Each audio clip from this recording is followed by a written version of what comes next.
What is going on, family? How is everybody doing? I still don't have the book yet because y'all have come with a lot of suggestions that I'm considering, and I'm still considering, and then I was considering last week and you came with some more this week. So I'm still considering, appreciate all of it. Some questions to answer, so the question mark is on the board. But what I want to say is I haven't forgotten. I'm trying to think because the conference is coming up, like whether we should kind of do like a quick book. As opposed to something that's just kind of substantial. The last book was quick too, but maybe something a little bit. I'm just trying to figure it out. So that's what I'm doing, fam. Have not forgotten. We're gonna try to get one more in before the conference because we got all of September too. So let's try to get it in before we get into the real heavy other stuff that I got to do that's going to take me away from that. Anyway, fam, how is everybody? Do you have your libations? Whatever you need. Water, chamomile, Hennessy, I don't know. Whatever, that's on you. So we're going to take care of business like we always do at the beginning of every show. Please hit that like button for me. Please share the video for me. I would appreciate it. I would really appreciate it. You can go to donatebrown.com if you want to donate, or patreon.com/ycarnell. But please, absolutely, please hit that like button for me. Since you are in here, if you have not subscribed, please subscribe to the channel. If you have not subbed, please sub. It is not a complicated process. Hit that bell. Just smash that bell to get notifications if you have not done that. If you are here, maybe we were in your recommendations, please hit that bell for me. I would appreciate it. Green tea, I had that this morning. That's your libation for the evening. That's gonna keep you up though. You're gonna be on fire, wired for sound. Anyway, fam, listen. After you've hit that like button and you have hit all that good stuff that you need to hit, you get the newsletter too. It's in the description. It's in the other descriptions. It'll be in this one too once the video processes. So something that we have to, there are things to be addressed. And those of you who have seen the show before know that I like to kind of frame it. I don't always say I'm framing it because somebody say, Yvette, why you always say you're framing stuff? We know, okay, calm down. But I want to do that today because we're talking about something very specific. We're talking about kind of honesty in politics and dishonesty in politics. And one of the reasons, like one of the things I consider a lot is why we have so many fence sitters. People who are like, well, they got a point and you got a point. Can't we just come together? We all got points. I understand what they saying. I understand what you saying. People who won't pick a team. And so one of the things that I kind of realized in my introspection was that one of the reasons that people don't pick a team is because they cannot discern dishonesty that is being fed to us, them, the body politic, especially the ADOS community. So what do I mean? Well, when we talk about reparations, let's just put some things down before we get started. One of the things that we have to just lay the foundation, some of you understand, most of you probably do, but we've talked about it. Let's just go back down there a little while, and I'm going to come all the way back to Kamala Harris. I'm going to come all the way back to her and something she said. They're out trying to get votes in Iowa. So I want to come back to something she said and show you why what she said is not sincere and it is a dodge. And it's not just her. It's the majority of the Democratic candidates, because what we have on both sides, Republican and Democrat, we have dodges. So the dodge on the Republican side is, well, it's just opportunity. You do opportunity, you get opportunity zone, you do all that, and it's just bounty and bounty of cash. Manna falls from the sky. And what you have from the left, used to be from the left, and now it's from the left, and liberals is, no. Reparations, we gonna do class politics. We gonna do this. We're not going to do that thing you're talking about, but we're going to do something that's going to be even better. M&Ms for everybody. And you begin to realize the dishonesty of it. Because what they're really saying is that we're opposed to reparations. And it would be good if you would just say it and not lie to me. Just say, I am opposed to reparations instead of doing this. But they don't want to say that because that makes us feel some kind of way. Because then we understand that you're not in favor of us being made whole. Then we understand something very specific. We begin to understand something very specific about who you are as a politician and what you think about us. So I want to go down a path that I've been down before, but I want to go down it again. Just to show you, see, what we keep having is this discussion that well, what is it going to be? It's so many questions. I don't know what to do. I mean, we just got to study it for a long time because, I mean, you would think we were aliens and the aliens came down and we don't know what to do with the aliens. We're going to talk to the aliens, but we speak a different language. We don't know what we're going to do with the aliens. He got a big head and big eye. I don't know what to do with him. What are you going to do with him? Well, he communicates via noises instead of like instead of like words. So we got to figure out a whole new language. That's almost what you would think it is when people are dealing with us. You don't realize the way they talk about it is, first of all, this has been like an issue. When you talk about 40 acres and the mule, and you talk about after Reconstruction, you talk about all of that. It's always been there. But the second part of it is even more important in the sense of this. In the sense of, it's been done before. And it's being done now in cooperation with your government, my government. It is not hard. So I wanted to go back to the Holocaust and the Holocaust survivors because they're rightfully getting their due. And it is a framework. You know, there's a QZ.com article as well as in one of my newsletters that you can check out that talks about how you could use the Holocaust as a framework. This is not hard. So I want to go through a little bit about this Washington Post article and just kind of lay the framework for what we're talking about. More than 7 decades after World War II ended, 49 Holocaust survivors are receiving $402,000 each from the French government in reparations for the French trains that deported them to Nazi concentration camps, the State Department said Wednesday. And before you say something about, oh my gosh, these are the people though, you weren't the slaves. Remember what we learned last time. The French Holocaust Reparations Agreement was unique, Eisenstadt said, because it included compensation for the heirs, including children and grandchildren of both deportees and their spouses. The heirs were viewed as standing in the shoes of those who had died before the agreement was signed. He said the heirs will receive a portion of a deportee's and spouse's payments depending on when they died. So let me tell you what you're seeing in this conversation. Let me just explain to you what we're talking about. One of the things that we're talking about is this has happened. We're talking about ever since the war, right? We're not just talking about, it's not just one thing. It's not just one time. No, we're going to fix this. We're going to work on this. We're going to work on making these Holocaust victims and their heirs whole. We're going to work on that. And we're going to work on it until it's fixed. You see an obligation, a responsibility, a commitment to do what is right by this group of people. Kudos. I stand by it. Stand with them. But this is the thing.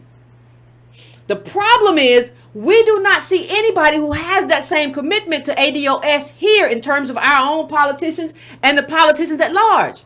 See, because what you have to do is close the lineage wealth gap. It's not really a racial wealth gap. It's not about brown people. It's not about black people from all around the globe. They can have their own. CARICOM has their own justice claim. Everybody has their own.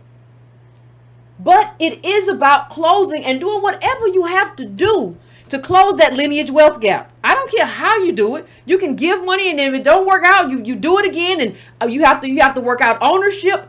I will admit that because what happened to us wasn't a succinct period in time. It was slavery and accrued disadvantage. It is more complex. And it includes a lot of other stuff. But it has to include a payout.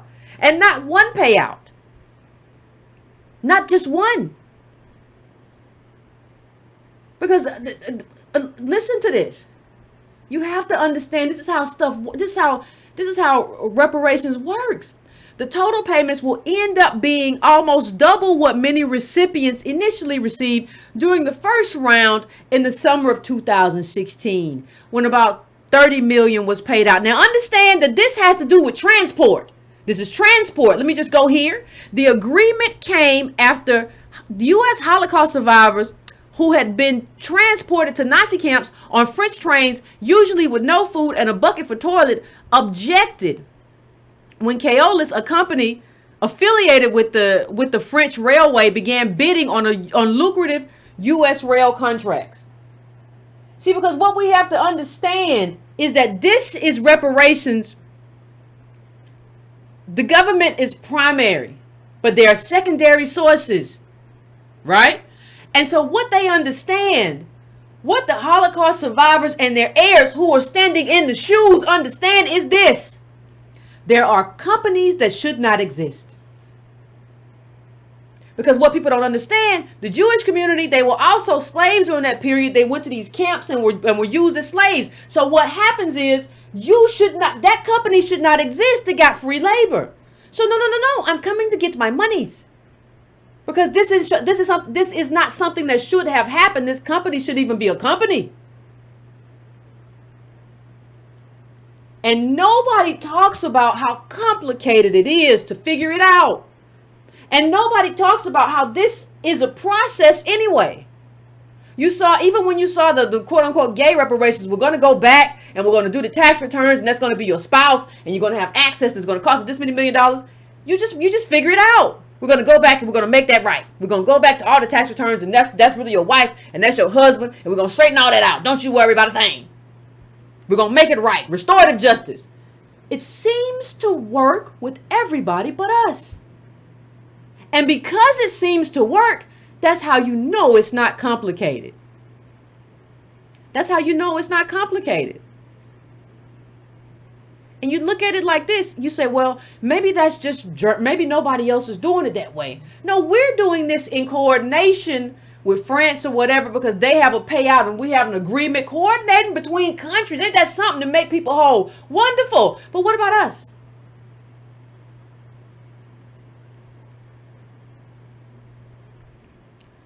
The State Department, let's go. We gotta go this one. We gotta hit this again. The State Department approved 386 of 867 claims filed. Officials said the agreement covered U.S. citizens as well as deportees who settled in other countries after the war. Now here's the kicker. Listen closely. It did not cover citizens of France, the UK, Belgium, Poland, and the former Czechoslovakia, because those countries have their own reparations programs. They got their own. They got their own. Everybody's doing it. Everybody knows this is not complicated. See, everybody who's telling me, well, we got to study it. We don't know what to do. We just got to figure it out. We're going to study it. I'm going to pass the bill to study, because this stuff is complicated. It's complicated. Now listen to this. This is what the gentleman I just quoted, I think his name is Stuart Eisenstadt. If I pronounce that wrong, please blame it on my head and not my heart. Who negotiated major agreements with Switzerland, Germany, Austria, France, and other European countries.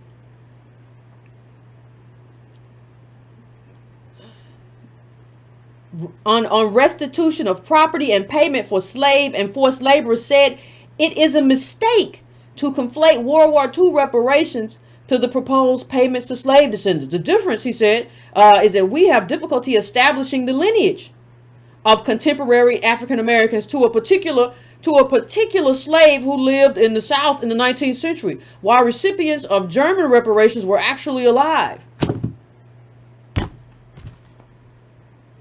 You see how everybody does? But hold on, you said standing in the shoes, sir. You said standing in the shoes. And we actually can do that. It's actually not that complicated. The problem that we have is everybody wants to eat the fruit and talk about how we don't get fruit. We don't get fruit. Well, it's hard to determine. You never tried to determine. And when were you ever in charge of determining anything? Was it's hard to see? No, you said that your people were standing in the shoe. So the thing is, it's not as if America, like, understand, we're talking about the richest country in the world. It's not as if America embarked on this journey and then just ran up against something. And it's just like, oh my God. Like we changed genetically. We had some kind of genetic change.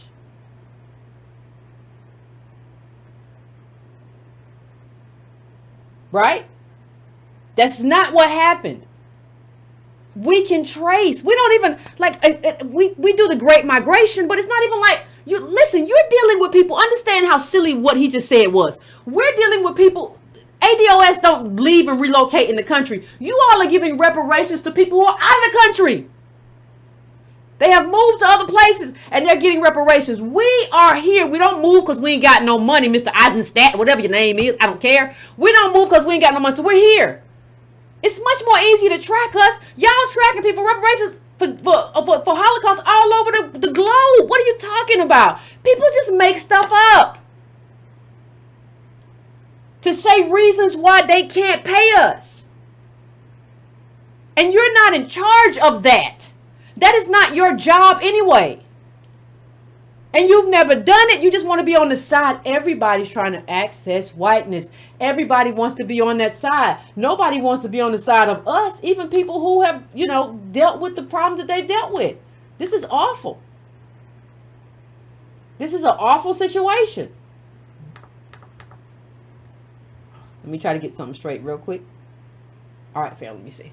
Anyway, fam, listen. The problem, what is this thing doing? The problem that we talk about, the one thing I wanted to say is that you have to understand something.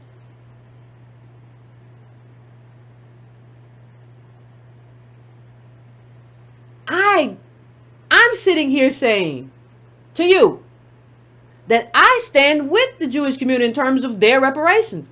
Understand that Eisenstadt is telling me that I shouldn't get paid. Now, understand he probably hasn't done any research. He doesn't know like what ADOS have in terms of who we are and all of that stuff. He doesn't know anything, but he's just saying, well, it's probably difficult. And it's not just him, it's Kamala. It's everybody. Everybody has decided that this isn't going to happen. The difference between the two cases, he told the Jewish Week, is that we have difficulty establishing the lineage of contemporary African Americans to a particular slave who lived in the South in the 19th century. We actually don't. We actually don't. It's much easier for us to do that than for you to chase people around Earth. So why would you do that? And why do we run it around? Listen, you have to assess allies based on a particular set of behaviors, ideology. You cannot assess allies the way we are trying to assess allies. It does not work. It just does not work. I'm sorry. Allies is about ideology, shared values, all of that. I don't even know how you go through that and you don't say, listen, it's going to be, even if you think it's going to be hard, can't be hard in what you're doing. But even if you think that, you have to say, but yeah, we have to find a way. This has to happen. How do you say otherwise? So let me just move on. Let me just move on for a second, fam, because I'm trying to get to something. I'm trying to find something. I can't find it. It's always something, ain't it? Not now. Okay, fam. Listen, land. And I think you have to understand that we have been shut out, not just in terms of this moment or that moment. We have been shut out multi-generationally. They find a new, I've always said that on the show. There's like a re-enslavement every generation. You had from slavery, Jim Crow, sharecropping, convict leasing, mass incarceration, all of that.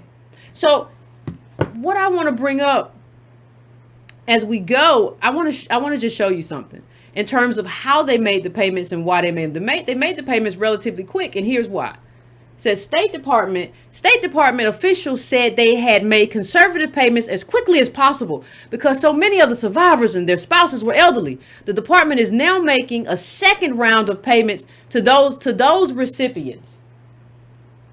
So you made them, and we making a second round because these people are getting old. Now let me tell you something. Let me just explain something very, very quickly. When you talk about age and you talk about the need to pay people because these people are getting older, Understand that even the people that we have had who we can trace specifically to a mob recently, or I don't even call it, it doesn't make any sense to call it a race riot, because it's not a race riot. That's not what it is. It was white mob violence. That's what happened. And even when we have, see, this is how you know, when we talk about honesty and dishonesty, this is how you know people are lying. Because even in cases where you have a specific person who suffered a specific wrong, you still didn't come through. And this happened in America, baby. This didn't happen in Germany. So we have to talk about the fact that everybody is being dishonest, because when you see the dishonesty, it hits you different. If you believe, and part of our problem is believing that everybody out here means us well and is trying to do the right thing, they just have a different point of a different opinion. Well, see, Yvette, they just have a different opinion. They don't mean any harm. They're not trying. They don't mean you any ill will. No, it's these are analogies. What are you talking about? What are you talking about? This is not, you do mean me ill will. You can chase people all over earth. But, well, you can't find anybody in the 19th century. She was right here until she passed and you gave her nothing. This is what, 2018? The Tulsa race riots, where the mob just came in, plundered, stole, burnt. Not a dime. So what I'm saying as I talk about this is the ability to recognize. You have to have the ability to recognize when you're being lied to. If you don't know when you're being lied to, then you know what starts to happen? People just make a habit of lying to you. Because why not? Why wouldn't I take advantage of you if that's what you do? Why not? What's the difference? What's the problem? Well, it's not the same. It's, these people were 19th century. It's 2019. That's not a long time ago. It's not like we're talking BC. What are you talking about? So let me just keep going. I just want to make that point. So as we come here to this, let's just understand one thing. We got to talk about Kamala because everybody's using the same dodge. What we have here is almost like a universal dodge. Everybody's been given the marching orders. Everybody's been given the marching orders. Well, we just gonna tell them that it's gonna be hard and we're gonna study it. Maybe they'll buy it. They buy everything else.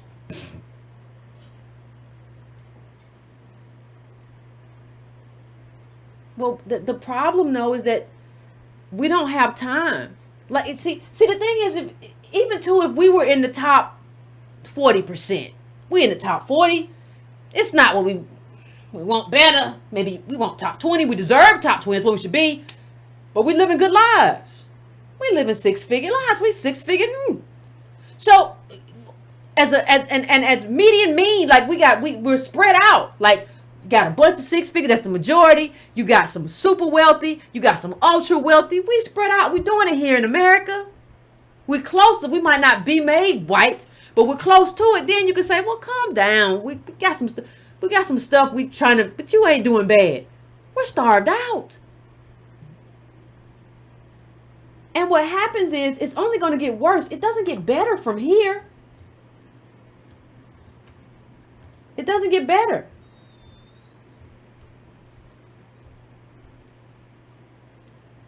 So let's go to what Kamala said so we can work all the way through it. Because we already know what she said right here about, I'm not going to do nothing specifically. I'm not going to do nothing specifically. So she kind of repeated some of that when she went to Iowa. So let's go through some of it. Here's what she said. She said, this stuff, I don't even like, at this point, I don't even like the language. I don't even like the language of this stuff. That's just because that's what I think about. I think about stuff like that. This stuff needs to be studied, she said, because America needs a history lesson, to be honest about it. And we need to study. We need to be honest about it. And we need to study it in a way that we are having a very comprehensive and fact-based conversation about policies and the connection between those policies and the productive harm. If we're going to have a productive conversation, it can't be, hey, write some checks. It can't be, hey, write some checks. Now, let me start off with something very specific.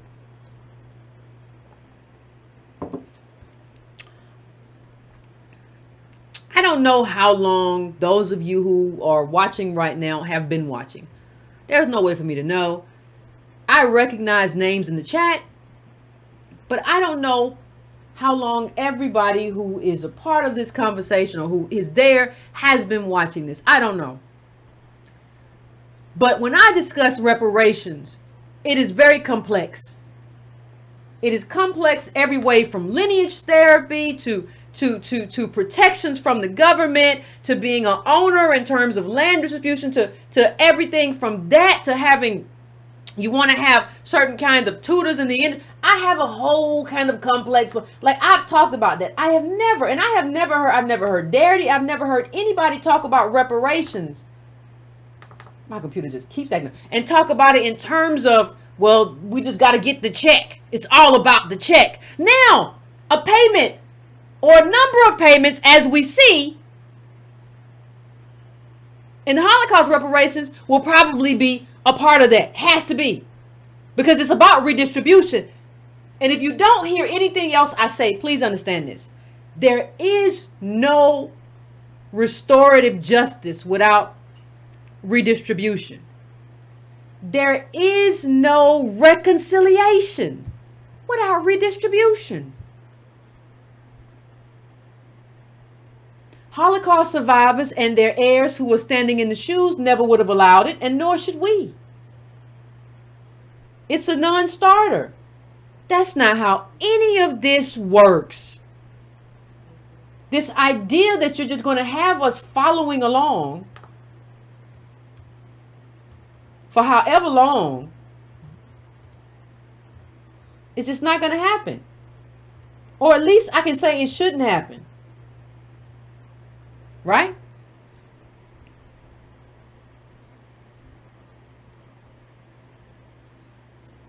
It shouldn't happen. And that's what we are. Now let me go to this just really quick. She said we just studied, and she said, you know, if we're talking about it, if we're talking about writing a check, nobody wants to write a check for us. If we're talking about writing a check, I don't think it is that simple, she said. And frankly, I don't support any idea or a notion that after all this, we're going to say, okay, I'm going to write you a check and then be quiet. See, nobody says that to anybody else. Nobody says that about the Holocaust. That's so disrespectful. Because that won't solve the problem, which is the systemic issues that are present and will continue to exist whether or not you write a check. So I'm just saying, it's not that simple, and I don't buy into the argument that it is. No, you're making your own argument up. You're making your own argument up as you go. And it is disrespectful, and I'll tell you another reason why. I am not going to Jamaica. I am not going to India. I don't care if my parents bore me, I was born there, and I'm first, second generation. I'm not going to tell you then at that point what I'm owed, what your people are owed. Your bones are buried here. You figure it out. I'll support you, but you figure it out. That's your lineage. Figure your stuff out. I'm just here to support. I have had friends from the continent, people don't think I do, who talk about colonialism. I support you, but I'm not here to decide what your justice claim is. I'm just here to support. Who are you to tell me what's due? You were raised in privilege. A scientist mother, a father who's an academic. You don't tell me that. You, by what right, Kamala, whatever your name is. I'm so tired of your name, because that's a whole nother story, but you didn't have any problem with the name until all of a sudden, it's not this, it's that. When it sounded like somebody I went to high school with, you let me say it. Now you got a problem. Okay, Lotus Fly, whatever. Let's just move on. This is the problem. Nobody who talks seriously about reparations has ever said that it's just about, that's a conservative argument. This is what you hear on Fox. Oh, they just want a check. They just want free stuff. The question is, Kamala, why are you using a very conservative argument? Why? Maybe because you're pretty conservative? Maybe because you don't want to do what you say you want to do. Now, all of a sudden, money alone won't address anything. Money alone won't do it. We never said that. And understand there's a conflation going on too. There's a conflation with Kamala because she talks about criminal justice reform the same way Sheila Jackson Lee did.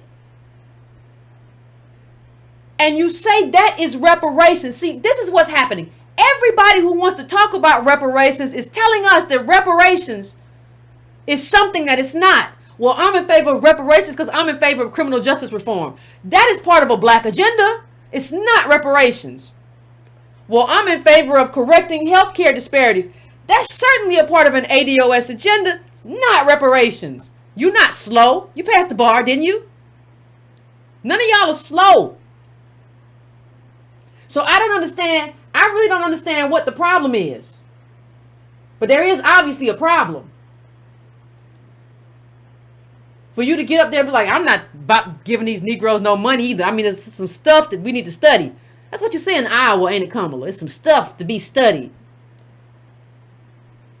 But then you want to come back and you want to dance to drums and whatever you was doing, whatever you and Bakari Sellers was doing, y'all some oddballs and off the beat, whatever. Just weird. Just so odd. And see, the thing is, you have to, this is just basic kind of logic, but you have to understand when somebody's like throwing a straw man at you. Like if we had said, this is all about the check, and we just, that's it, we don't want nothing but that, and that's just got to be it. Then you say, well, what about? No, I'm not saying that. That's inclusive. That's part of it. And it's not one check. You're not going to give me this and then you just walk off. No, you gotta close this lineage wealth gap. How you do it is how you do it. Make magic, baby. I don't know.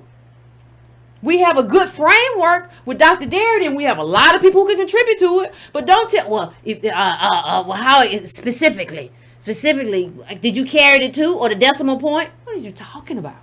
None of this makes sense.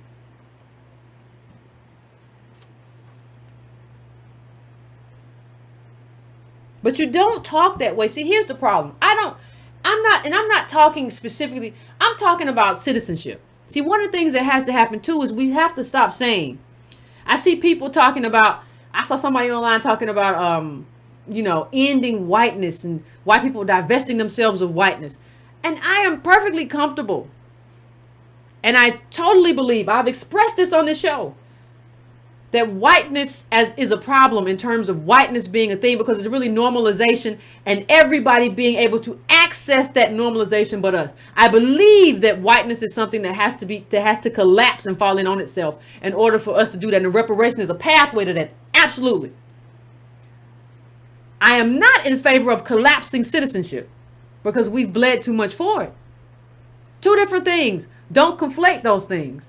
So what happens when you see Kamala? She'll say in September, this administration callously rescinded the Deferred Action for Children Arrivals program and arbitrarily chose today as its final day. Although 2 nationwide injunctions allow for certain DACA recipients to renew their status, these young people remain in limbo, their future uncertain.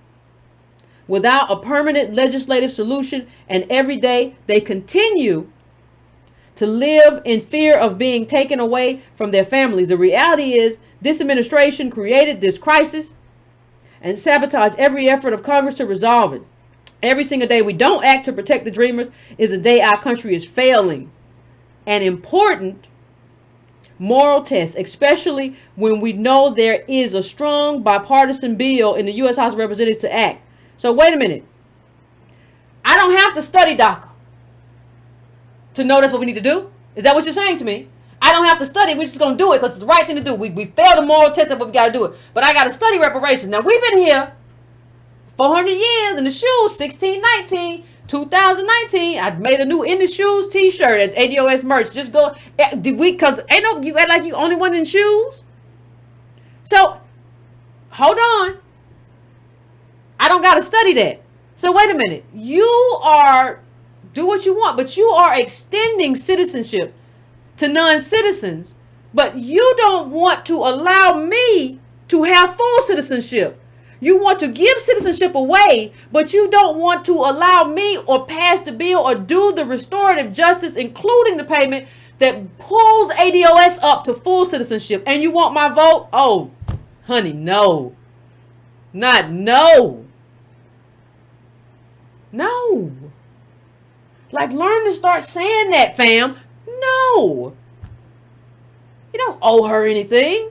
You don't owe anybody. We don't owe anybody anything. Please understand that we don't owe. Now, there are debts owed to us, but we don't owe debts.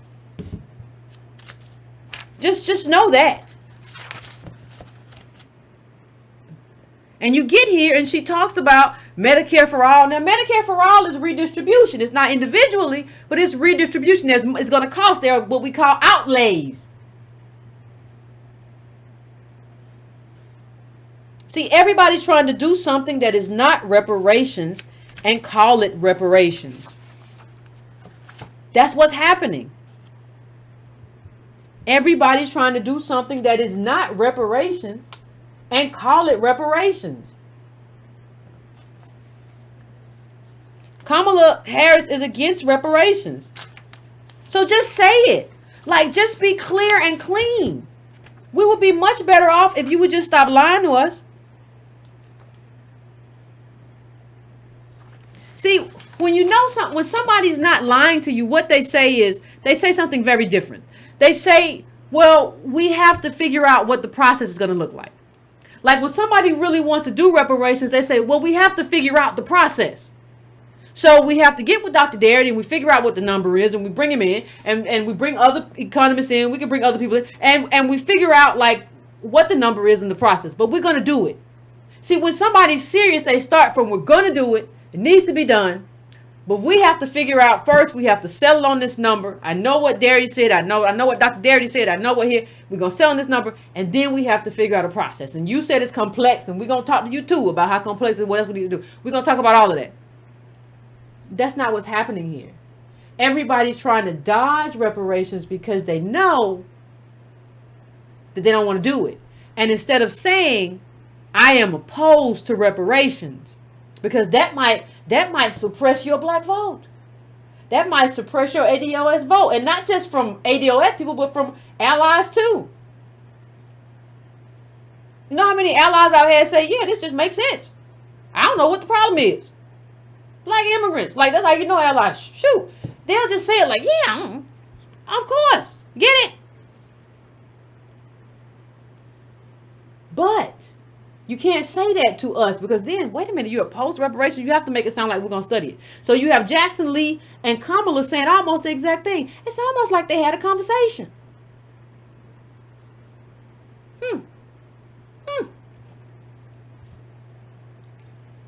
And since we mentioned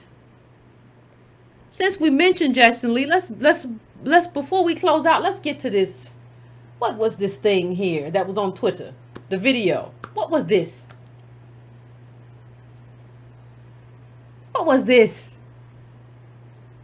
So, it had some of the same problems. It had some of the same issues. If I tell you one thing, is what I just said. Do not let anybody confuse you into believing. I used to believe that too because NAACP had those up. I was like, what the NAACP said, it's just gonna be. The NAACP said we just gonna do investment in black communities. Yeah, but then you realize the NAACP don't know a lot, and they get money from corporations too. So you can't do what you said you was gonna do. You realize that no, that's not it. A black agenda is not reparations. Now, we're in favor of it. ADOS101.com. We're in favor of a black agenda or ADOS agenda. We're all in favor of that. That's not reparations. But that's what Sheila Jackson Lee is talking about when she's talking about, I talked to John Legend. He's not an economist and he's rich. I like some of his songs, but he's an economist and he's not an economist and he's a rich person. Why are you consulting him or mentioning him in this very serious reckoning that we're trying to have? What are you doing? Do you know what you're doing? Do you know how to do do you know how to legislate? Did you ever watch those little videos? I'm a bill on Capitol Hill. What was that? What was that little show? Anybody remember that little show? Anyway, I didn't watch it much as a kid, but I caught that little Capitol Hill bit. Who watched the show? Now it's bothering me. Anyway, you don't seem to know what you're doing. Let's just put it that way. And so since you don't, maybe somebody else should do it. Because this is kind of a problem. And there are other problems. You said a lot of stuff that didn't make any sense in this video. Because the cost is clear. And the wonderful thing about this moment is that historians and economists have kind of come together at this moment to paint the picture, because historians and economists kind of work in concert. One group kind of gives us the number, the other group gives us the facts and the heart of the matter, right? And they come together and we know what it is. We know exactly what it is. Electric company, yeah, thank you. Schoolhouse Rock, okay, I got you. We know exactly what it is. There are no questions. There are no questions. So when you realize that everybody's saying there are questions and there really aren't any, you realize we have no friends. How long are you going to study this? How long is this going to go on? Because we come all the way here and we see, and if you get a chance, I read it, but I don't want to go through it all because it was a good essay and read it on your own and we'll talk about it. This may be a whole show, but I just want to bring up a few little excerpts just to kind of paint a picture. Just to kind of paint a picture. So let's go to one quote. A war waged by deed of title has dispossessed 98%. Pay close attention to that number, please. 98% of black agricultural landowners in America. They have lost 12 million acres over the past century. But even that statement falsely consigns the losses to long ago history. In fact, the losses mostly occurred within living memory. From the 1950s onward, today, except for a handful of farmers, like the Scots, this was people discussing the article, like the Scots who have been able to keep or get back some land, black people in the most productive corner of the Deep South own almost nothing of the bounty under their feet. Nothing.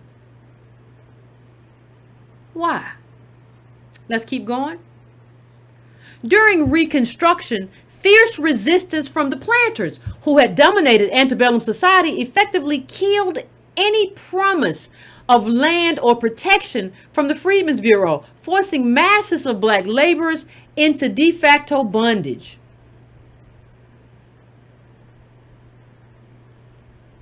Driven by what W.E.B. Du Bois called land hunger among freedmen during Reconstruction, 2 generations of black workers squirreled away money and went after every available and affordable plot they could, no matter how marginal or hopeless.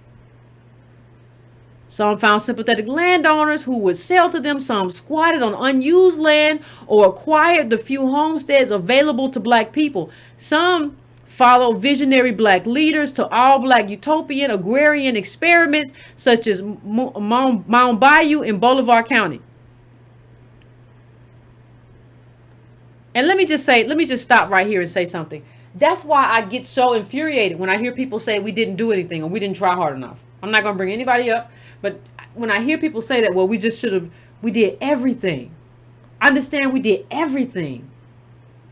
But if you have no rights, like the Supreme Court said, that a black person has no rights that a white man is bound to respect, then it don't matter what you do. They just gonna snatch it. They're gonna take it back. And that's exactly what happened. In 1900, according to the historian James C. Cobb, black landowners in Tunica County outnumbered white ones 3-1, According to the U.S. Department of Agriculture, there were 25,000 black farm operators in 1910, an increase of almost 20% from 1900. Black farmland in Mississippi totaled 2.2 million acres in 1910, some 14% of all black-owned agricultural land in the county, and the most of any state. But here's what happened, and don't tell me you don't need politics, because here's what happened. Bolin Lucas, one of the few black Democratic politicians in the Delta during the Reconstruction, most black politicians at the time were Republicans, was born enslaved and managed to buy a 200-acre farm from his former overseer. But like many farmers who often have to borrow against expected harvest to pay for equipment, supplies, and the rent or mortgage on their land, Lucas depended on credit extended by powerful lenders. In his case, credit depended specifically on white patronage, given in exchange for his help voting out the Reconstruction government, after which his patrons abandoned him. He was left with 20 acres. Yeah, we're going to do this for you, but only if you vote out these people. But then when you vote out these people, what happens is we're going to abandon you, because all we really wanted was your land anyway. We didn't really want your help. We didn't really want none of that stuff you talking about. We just wanted your land anyway. So wait a minute, Yvette, Yvette, they really just didn't fight back. They should have fought back. They was trying to do political stuff and they should have fought. Well, here's an interesting little part of the article. Around the turn of the century in LaFleur County, a black farm organizer and proponent of self-sufficiency, sounds familiar, self-sufficiency, do for self, referred to as a notoriously bad Negro. A notoriously bad Negro. That's what some people call me. In the local newspapers, led a black populist awakening, marching defiantly, by some accounts, bringing boycotts against white merchants. White farmers responded with a posse that may have killed as many as 100 black farmers and sharecroppers, along with women and children. When you are allowed to murder with impunity, there's nothing you can do. You're the minority. We're not in the same situation as other people. In the minority, amongst a lot of viciousness. When that happens, what are you supposed to do? There's nothing that you can do. You march as the minority, you fight. But you are still, regardless, you are still the minority. And you have to have protections from your government. That has to happen. If you don't, you're in a lot of trouble. You're in a lot of trouble if your government is not protecting you, because your government is saying you are less than a citizen. And that's why we have an amassed wealth. And that's why we have the lineage wealth gap. And that's why we need reparations. And we're owed reparations. It's not about need. We're not asking for a handout. Pay what you owe. Is this a country that pays its debts or no? Last two quotes. In 1961, President John F. Kennedy's administration created the Agricultural Stabilization and Conservation Service, or ASCS, a complementary program to the FMHA that also provided loans to farmers. The ASCH was a federal effort, also within the Department of Agriculture, but critically, the members of committees doling out money and credit were elected locally during a time when black people were prohibited from voting. So there are people giving out money, but for you to do agriculture and farming, but you can't vote. And the voting is the leverage. That's the tool. That's the lever that you pull, but you don't have a lever. That means you don't matter. And this is not, as I said before, one little specific period. This is throughout the history of this country since we got here. How can you look at me straight-faced and say we just need to study it? Kamala, Bernie, all of y'all. And then still expect to have a vote. Last quote. Before we move, last quote. Hold on, let me bring it down.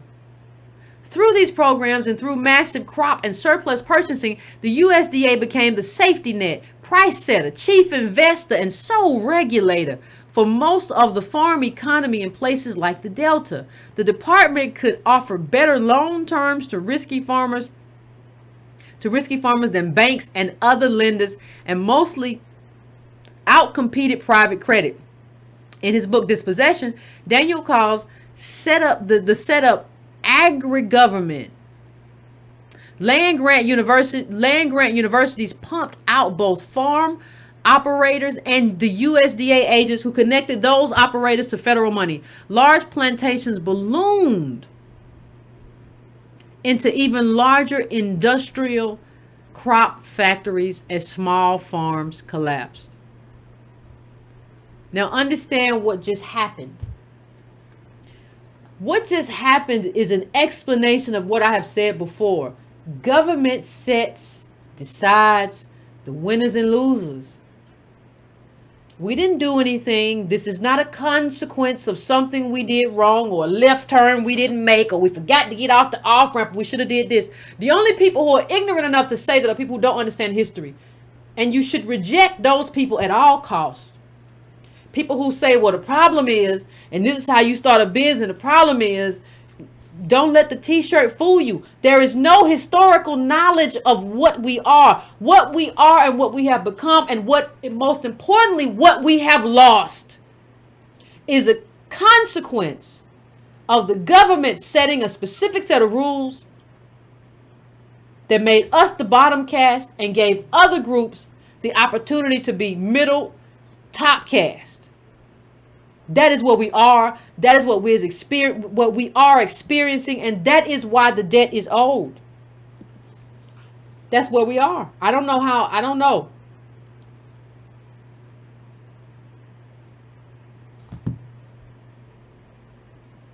That's where we are. The game was rigged all along. And everybody, not just the South, the North too, everybody's in on it. Everybody who was white and accessed whiteness is in on this thing. And we're the ones who don't benefit. And we're the ones who are suffering. And we're the ones who bear the cost. And see, take me to my last clip. Somebody brought this up, and I had mentioned this before. What Eddie S. Glaude said, and I appreciate him talking about, I called it at one time the zero election or something. I called it way back when. But, this is a thing. Maybe you vote down ballot.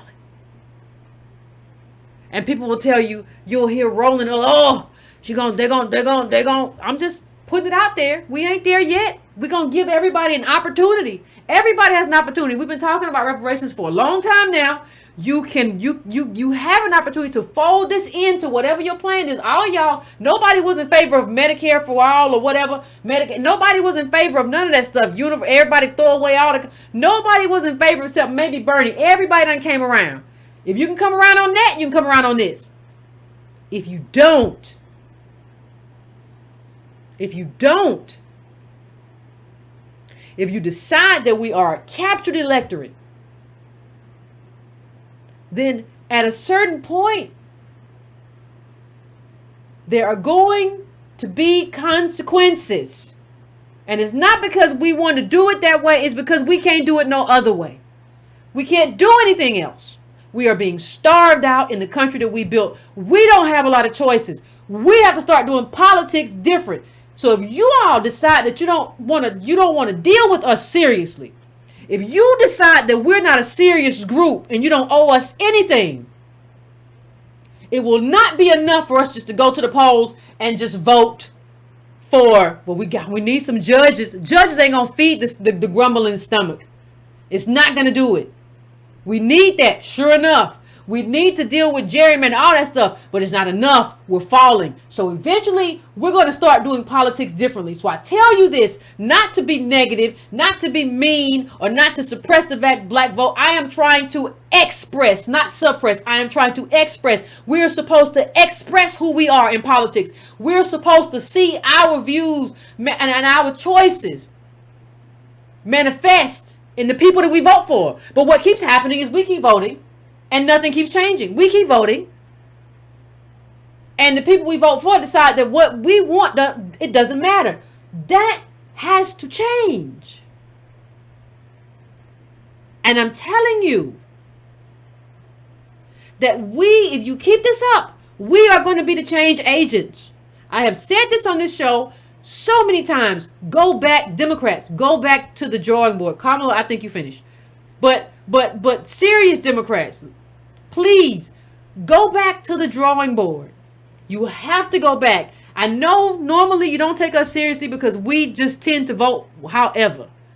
We just tend to just show up. We're not doing that anymore.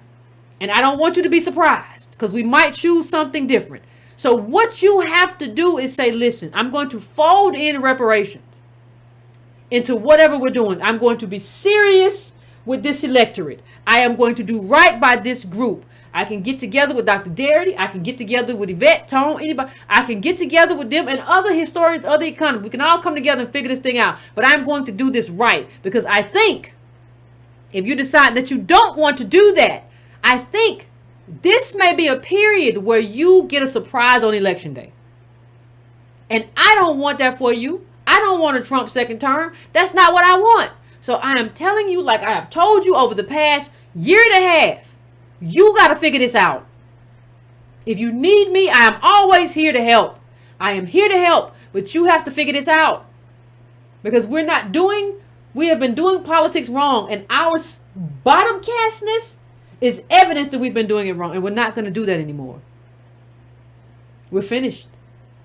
We're not going to listen to anybody tell us that we can't in 2000 that we can't in 2019 trace ourselves back to Reconstruction. That's a lie. We're not doing this anymore. We have enough.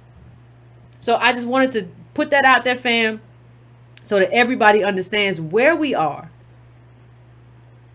and what we're looking at. And I don't really, it doesn't really matter to me if like, oh, well, we go get, no, we have to, voting is supposed to be an exchange. We're supposed to be able to express ourselves. We're supposed to be able to, we're expressing our interests, because when somebody is for one thing and somebody's for another thing, and you vote for the one person for this one thing, you're expressing an interest and you're saying, I value this person's policies over this person's policies. That's what you're doing. That's how you're playing. If that's not happening, if you're voting and nothing is changing in your life, in your world, for yourself, for myself, for our families, for our wealth level, we have to change the way we're doing politics. There's nothing we have to change. Now, we can debate how we do that. We can have a conversation about which way is right and which way is wrong. I'm all for it. But I'm not doing the politics of 2016 or 12 or 8. I'm not doing that anymore. Didn't work.